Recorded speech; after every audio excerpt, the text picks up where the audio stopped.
কেজিএফ থেকে কান্তারা, গত কয়েক বছরে কান্নাড় ফিল্ম ইন্ডাস্ট্রি যে নিজেদের অন্য মাত্রায় নিয়ে গেছে সে আর বলার অপেক্ষা রাখে না।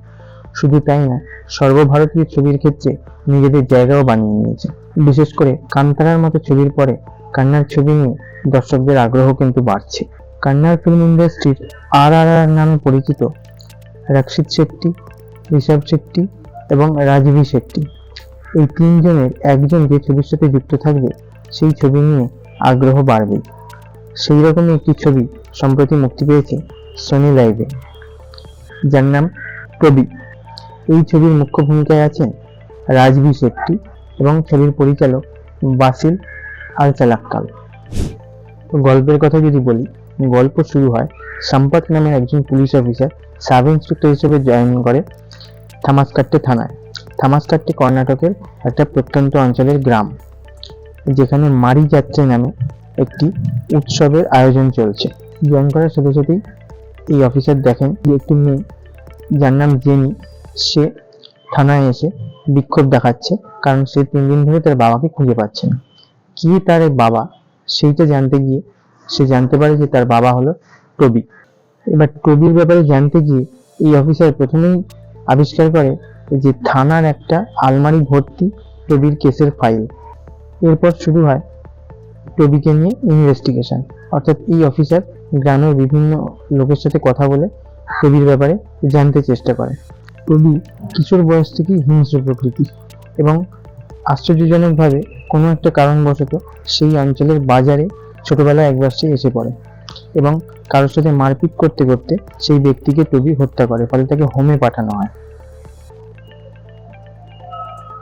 এবং হোমে গিয়েও সেই তখনকার যে ইনচার্জ ছিল হোমে, তার উপরেও সে আক্রমণ করে এবং ইনচার্জ জখম হয়। তার পাল্টা হিসেবে টবিকেও মারা হয়, লাঠির আঘাতে তার ভোকাল কর্ড নষ্ট হয়ে যায়, এই জন্য সে তার কথা বলার ক্ষমতা হারিয়ে ফেলে। এরপরে সেখানে ইনচার্জ হয়ে আসেন ফাদার ইগলেসিয়াস।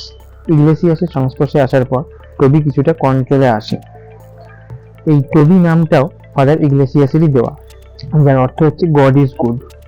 কিন্তু তা সত্ত্বেও টবির আচরণের কোনো পরিবর্তন হয় না। টবি পুরো ছোটবেলাটাই বলতে গেলে হোমে কাটায়, এক হোম থেকে আর এক হোম, এক জেল থেকে আর এক জেল, এইভাবে তার পুরো ছোটবেলাটা কাটে এবং ফাইনালি একদিন সে মুক্তি পায় বড় হয়ে।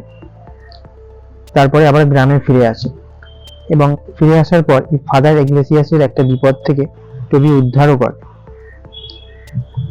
কিন্তু তার স্বভাবের কোনো পরিবর্তন হয় না। ফাদার ইগলেসিয়াস বলে যে টবির নাম গড ইজ গুড, টবির নামের অর্থ গড ইজ গুড হলেও সে কিন্তু আসলে শয়তানের রূপ। কেন শয়তানের রূপ সেটাও ফাদার ইগলেসিয়াস ইন্সপেক্টরকে জানান। এছাড়াও গ্রামের আরো বিভিন্ন লোকজনের সাথে, যাদের সাথে টবির আলাপ ছিল, তার মধ্যে একজন দামোদর যে মর্গে কাজ করতো, সেখানে অ্যাসিস্ট্যান্টের কাজ করতো টবি। তো গ্রামে ফেরার পর টবির যখন নিজের ঘর বাড়ি করার দরকার হয়, তার পয়সার দরকার হয়, তার এই অবস্থাকে এবং তার যে স্বভাবটা, এই হিংস্র স্বভাবকে কাজে লাগায় একজন মাংস ব্যবসায়ী। এবং টবির এই হিংস্র স্বভাব, এই মানুষ খুন করা, এই স্বভাবটাকে কাজে লাগিয়ে সেই মাংস ব্যবসায়ী সেই গ্রামের একজন বড় ব্যবসায়ীর সাথে একজন বিশাল বড় মাফিয়া হয়ে ওঠে। তারপরে একদিন টবির অজান্তেই টবির মেয়ে জেনির ক্ষতি করে এবং ফাইনালি টবি কিভাবে বদলা নেবে শেষ অবধি, সেটা নিয়ে এই গল্প। তো ওভারঅল যদি দেখি যে এই গল্পে কিন্তু নতুনত্ব খুব বেশি নেই, কারণ যারা কান্তারা এবং তার আগে আর একটা বই বেরিয়েছিল গারুড়া গমন বৃষভ বাহন, এই দুটো বই যাদের দেখা তাদের কাছে কিন্তু এই গল্প নতুন লাগবে না, কারণ গল্পের কনসেপ্ট কিন্তু কান্তারার মতোই। কান্তারায় যেমন ছিল অত্যাচারী জমিদার, সে পেছন থেকে ছুরি মারছিল এবং ফাইনালি গিয়ে তার শয়তানিটা প্রকাশ পায়, এখানেও সেরকমই হয়েছে। এবং এখানে যে রাজ শেট্টির যে ক্যারেক্টারটা, সেটা কিন্তু প্রায় একদমই বলতে গেলে গরুড়া গমন বৃষভ বাহনার মতোই।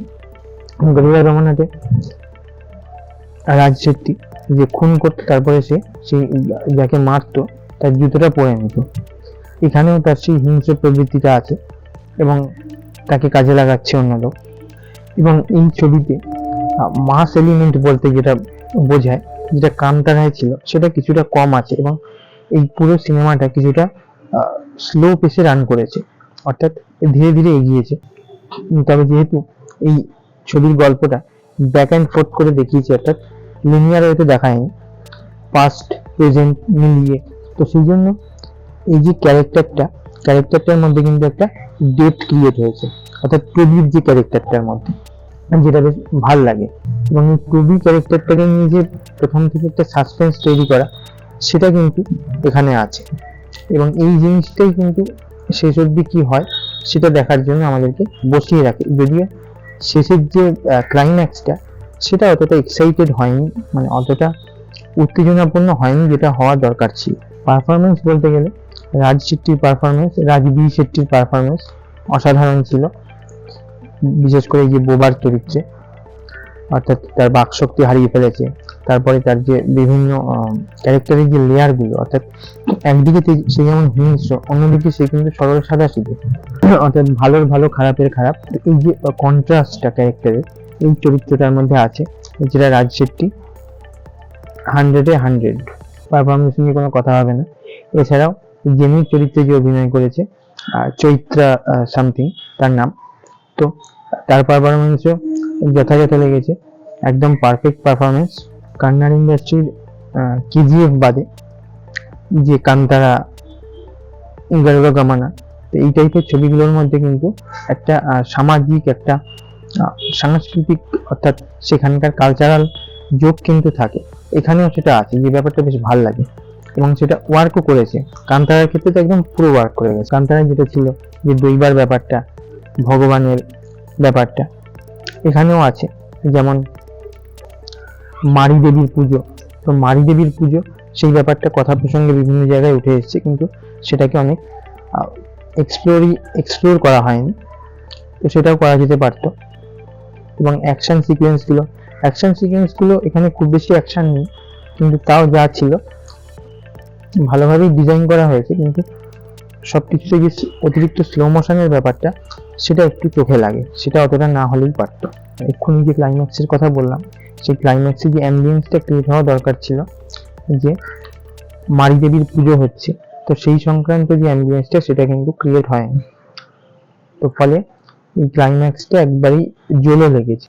এবং ক্লাইম্যাক্সটা আরেকটা কারণে জ্বলে লাগেছে বলে আমার মনে হয়েছে, যে এই ক্লাইম্যাক্সটা কিন্তু কান্তারাকেই নকল করতে যাওয়ার চেষ্টা হয়েছে, তো যার ফলে সেটা এখানে ওয়ার্ক করেনি, তো আরো ইউনিক কিছু ভাবা যেতে পারত। টেকনিক্যাল দিক থেকে বলতে গেলে ভিজুয়াল ভালো এবং ক্যামেরা ওয়ার্কও ভালো লেগেছে। ভিজুয়াল বিশেষ করে একটা সিন আছে যখন জেনি আর কি ওর বাবাকে ছেড়ে চলে যায় বিয়ে করে, তো সেই সময় যে একা একা সেই যে বিষণ্ণ ভাব, এবং সেই সময় যে মোমেন্টসগুলো গানের মাধ্যমে দেখানো হয়েছে, সেই সময় যে ভিজুয়ালগুলো, সেইগুলো কিন্তু, সেই ফ্রেমগুলো কিন্তু বেশ কিছু ফ্রেম বেশ ভালো লেগেছে। ওভারঅল ছবি কিন্তু একবার দেখাই যায়, সাসপেন্সও আছে, যদিও স্লো পেসে রান করেছে, তাও রাজবীর শেট্টির পারফরমেন্সের জন্য এই ছবিটা একবার দেখা যেতেই পারে।